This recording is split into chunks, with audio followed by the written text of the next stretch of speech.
일단은 거두절미하고 쉬셔야죠. 노셔야죠. 영어 공부랑 관련된 이야기를 절대 하지 않을 것임을 약속드리겠습니다. 지금까지 공부를 하셨는데 또 공부를 해라? 네, 이건 좀 아닌 것 같아요.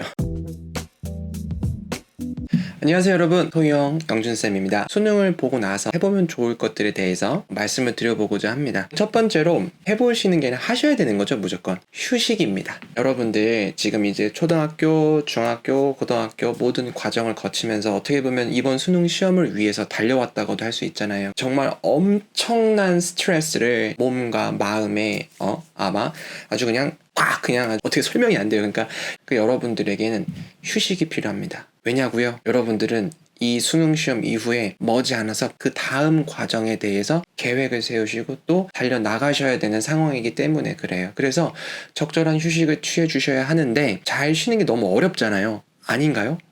저는 항상 이제 잘 쉬고 싶은데 이 잘 쉬는 방법이 너무 어려운 것 같아요. 그래서 뭐 책도 읽어보고 뭐 운동 살짝 찔려요. 혹시 기존에 있는 방법으로도 잘 되지 않는다면 제가 하나 추천해 드릴게요. 제 이야기이기도 한데 정말 이렇게 큰 스트레스를 받았을 때 번아웃, 그죠? 이제 번아웃이 왔었을 때 사람들도 만나고요. 뭐 맛있는 것도 먹어보고 하는데 택도 없더라고요.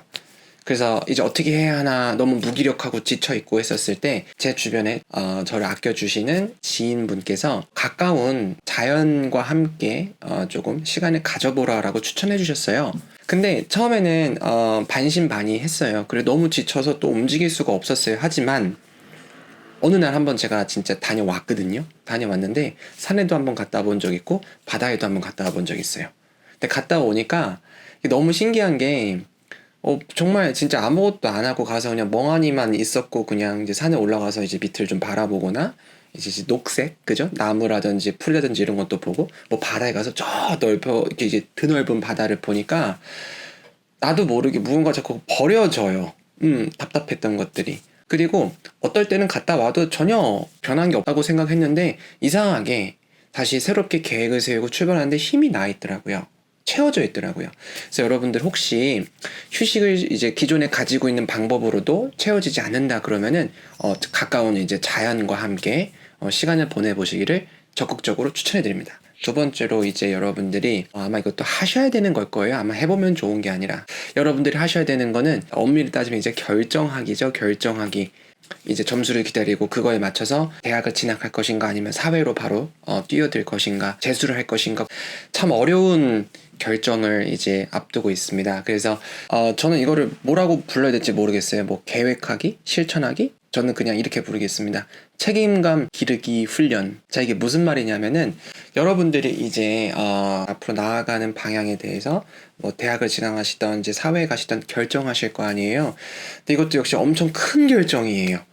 그죠? 큰 결정이죠. 여러분들 지금까지 삶에서 아마 가장 큰 결정이 될 수도 있고 그래서 아마 이 큰 결정을 내릴 때 여러분들이 굉장히 많이 고생하실 텐데 일단은 가장 먼저 여러분들이 고려하셔야 되는 게 자기 스스로에 대해서 한번 적어보셔야 돼요. 자신을 아는 것을 우리가 보통 메타인지라고 하는데 대부분의 여러분들은 메타인지가 아직은 높지 않은 편이기 때문에 왜냐면은 부모님이라든지 주변에서 선생님이라든지 주변에 있는 분들이 여러분들에게 해야 할 투두 리스트를 주셨고 여러분들 그걸 이제 수행해 나가는 입장이었지 무언가를 스스로 개척해 나고 내 삶을 선택해 본 적은 많이 없기 때문에 스스로에 대해서 잘 모를 수도 있어요. 그래서 이 기회에 한번 적어보시는 겁니다. 내 자신을 알기 위해서 일단은 이 마음에 대해서부터 먼저 적어보세요. 내가 무엇을 원하는지 무엇을 좋아하는지 나를 가슴 뛰게 만드는 건 무엇인지 한번 적어보시고 이게 잘 적히지 않는다. 왜냐면 어렵거든요. 내가 뭘 좋아하는지 모르는 거는 나이가 들어서도 마찬가지니까요. 저도 잘 몰라요.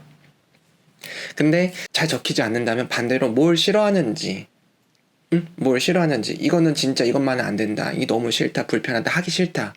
이런 것도 적어보시고 근데 두 가지가 일단 잘 안 적혀요. 뭘 좋아하는지 싫어하는지 그럼 그럴 때는 가까운 지인들 나를 잘 아는 조언을 구하고자 부탁하는 겁니다. 여러분들 스스로에 대해서 어떤 느낌과 나에 대한 이제 정보를 얻는 거예요. 근데 이때 조심하는 거 하셔야 되는 거는 이제 보통 조언을 해주실 때 조언이 아니라 그냥 이렇게 그러니까 잔소리도 좋아요. 근데 그게 아니라 너무 감정적으로 나에 대해서 얘기를 해주시거나 아니면 나를 이제 한계 짓고 규정 짓는 말로 조언해 주시는 분들이 있어요. 예를 들어서 이런 거죠. 너는 이런 사람이야. 넌 이런 애니까. 이런 말들은 좀 조심하셔야 돼요. 물론 내가 과거에 어떤 행동을 자주 했기 때문에 그렇게 나한테 피드백을 주는 거지만, 의견을 주는 거지만, 여러분들이 이제는 앞으로 달라지셔야 되고 변해야 될 거 아니에요? 더 나은 여러분들을 위해서, 더 나은 결정을 하기 위해서. 그럼 이제 그런 의견이 왔을 때는 내가 이 사람 앞에서 어떤 행동을 했길래 이런 말을 나한테 할까를 적어보세요. 행동, 그러니까 팩트가 되는 것만 적어보시고, 그랬었군.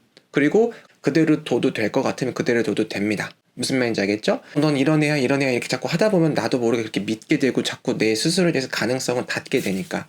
그러니까 이렇게 해서 일단 정보를 모으세요. 스스로에 대해서 생각해보고, 좋아하는 거 생각해보고, 안 되면 싫어하는 거 생각해보고, 그것도 안 되면 주변에 조언을 구해보고. 그래서 일단 여러분들에 대해서 먼저 이렇게 아셔야 돼요. 나에 대해서 먼저 이렇게 알고 그거를 기반으로 내가 이제 이 공부를 계속해 나아갈 것인가, 수능 공부 그죠? 아니면은 그만두고 결과에 맞춰서 대학을 진학할 것인가, 아니면은 사회에 뛰어들 것인가를 결정하셔야 됩니다. 또 다른 중요한 팁을 드릴게요. 우리가 어떤 결정을 내릴 때, 특히 이렇게 큰 결정을 앞둘 때 되게 많은 걸 고려하잖아요. 근데 진짜로 고려하셔야 될 덕목이, 내가 이 결정을 했을 때 반드시 책임을 갖고 버텨내야 하는 고통, 내가 포기해야 하는 것들, 이런 거에 대해서 적고 보시고 결정을 하시는 게 좋다 이겁니다. 이제 장밋빛 좋은 생각들은 나를 앞으로 이제 밀고 나아가게끔 해주지만, 실제로 여러분들이 이제 그 길을 가다 보면 어려움이 굉장히 많습니다. 지금 내 상태에서 바라보는 것이 굉장히 높으면은 그만큼 더 고통이 따릅니다. 하지만 다들 그 고통과 무언가를 포기해야 되는 거를 책임지려고 하지 않아요. 현장에서 강의하면서, 전 영어 선생님이니까 학생들이 이제 기초 영어를 가르치니까, 학생들이 기초 영어라든지 뭐 토익 기초라든지 이렇게 찾아오시면, 누구나 어쨌든 간에 이제 병원이라 갔다 와도 가장 먼저 궁금한 건 언제 내가 완치되느냐잖아요. 그 시기를 누구나 줄이고 싶어 하잖아요. 예를 들어서 내가 1년 동안 영어 공부를 해야지만 원하는 목표에 갈 수 있는 지금 수준인데, 그거를 3개월에 하고 싶어요. 그러면 7개월을 줄여야 되잖아요. 그럼 나는 이 3개월 동안 어떻게 해야 되죠? 1년만큼의 시간을 그 3개월에 넣어야 되고, 1년만큼의 시간 동안 내가 할 수 있었던 걸 포기해야 된다 이거예요. 근데 다들 그 생각을 안 합니다. 그래 놓고서는 이만큼 해보고 열심히 했다고 생각하고, 이만큼 하고 어떤 큰 결과를 바라기 때문에, 그래서 중간에 대부분 공부가 멈추거나 끝나거나 그러는 거예요. 그러니까 여러분들도 이제 이 선택을 하실 때, 아까 말씀드렸지만 내 자신에 대해서 먼저 알고, 어떠한 고통과 내가 포기해야 될 것들에 대해서 받아들이고 이겨내는 책임감, 그러니까 이 과정이 다 사실은 책임감 아마 훈련이 될 겁니다. 요걸 하기 위해서는 아까 1번 휴식이 무조건 필요해요. 양질의 휴식을 취하시고 에너지가 어느 정도 찼다 싶으면 지금처럼 2번 중대한 결정을 하기 위해서 책임감을 길러보는 훈련을 한번 해보시길 바랍니다. 아시겠죠? 자, 그래서 여러분들 이렇게 1번하고 2번 꼭 여러분들이 이제 시험 보고 나서 해보셨으면 좋겠고요. 이제 부스터, 그리고 여러분들에게 좀 더 도움을 줄 에너지원을 하나 또 소개해드리자면 바로 고마움과 감사함을 느끼는 겁니다. 적극적으로. 내가 이 수능 공부를 해오는 동안 나한테 도움을 줬던 게 무엇이 있었을까? 사람일 수도 있고 어떤 사람이 아닌 걸 수도 있고, 그죠? 친구들, 선생님들, 자습서들, 참고서들, 다양한 이제 SNS의 소셜 활동들, 좋은 영상들 되게 많죠. 그리고 부모님과 가족들, 감사함과 고마움을 찾는 과정에서 절대로 빼먹으면 안 되는 작업이 바로 뭐냐면 내 자신입니다. 우리가 항상 이제 눈이 앞을 보고 있으니까 안을 들여다보지는 못해요. 이 모든 과정을 감내하고 튀게 해주었던 내 자신에 대해서 한번 감사하는 시간을 꼭 가지셔야 돼요. 누구누구야, 어쨌든 이 힘든 시간을, 이 수능 시험이라는 걸 보느냐고 진짜 고생 많이 했다. 진짜 그동안 많은 걸 참아냈고 많은 걸 포기했고 정말 고생 많이 했어. 그러니까 우리 잠깐 쉬고 다시 또 이제 새로운 나를 위해서 또 달려나가야 되니까 또 잘 부탁해. 뭐 이런 식으로. 이게 좀 어떻게 보면 오글거리지만 혼자 시간이 있으실 때 속으로 생각해 보시거나 글로 적으면은 진짜 좋아요. 나에게 쓰는 편지가 그렇게 좋다고 하잖아요. 한번 꼭 해보세요. 좀 이제 부드러운 음악을 좀 이렇게 틀어놓고 야심한 시간에 한번 써보시면 막 눈물이 그냥 폭풍으로 주르륵 날 겁니다. 아주 그냥 안 나 못하지. 좋습니다, 여러분들. 그러니까 오늘 제가 이제 수능 끝나면 여러분들이 간단하게 해볼 수 있는, 간단하진 않을 수도 있지만 휴식, 그리고 이제 책임감 기르기, 그리고 그 속에서 감사하게, 적극적으로 감사해보기. 네, 요거 세 개 꼭 추천드리고요. 그리고 새로운 여러분들의 이제 미래에 영어 공부랑 관련된 것들이 있으면, 기초 영어, 이제 기초 토익 공부랑 관련된 주변에 전문가의 조언이 필요하면 댓글로 문의해 주셔도 되고요. 여기 밑에 제 그 이메일 주소 나갈 겁니다. 보이시죠? 쪼르르. 네. 이 이메일로 저한테 문의를 주시면 제가 확인하고 또 최선을 다해서 또 답변해 드리겠습니다. 아시겠죠? 자, 여러분들 어쨌든 긴 영상 보시냐 고생 많이 하셨고요. 마무리하겠습니다. 정말 정말 고생 많이 하셨습니다. 고생하셨습니다.